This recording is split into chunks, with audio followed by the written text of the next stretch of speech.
gadaa fi dhugaadha kallachi keenya. Jifuu fi safuudha kabajni keenya.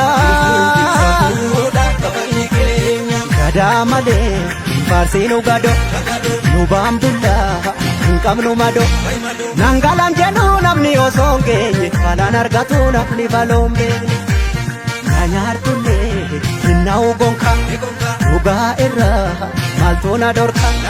Eessatti kufee namni dhugaaf buune galgalaan toluu namni sobaaf duune.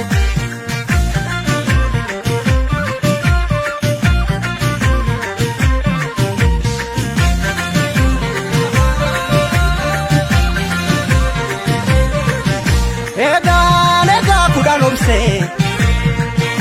obsee kudhan numa gorsee madinaananii fuguugitti dabse obsii dangaa darbu qaba harki bokkuu qabe boodees numa qaba natu si baata situu of dadhaba obsuu fi dhoksuu koo dabuma seete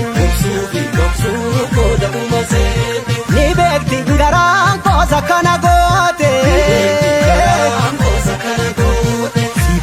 sibiilatu qara dhugaan namaa galgala gala hadhaaba cabsaa inni karaa beeku haqatti hin gafuu namni haqqii beeku.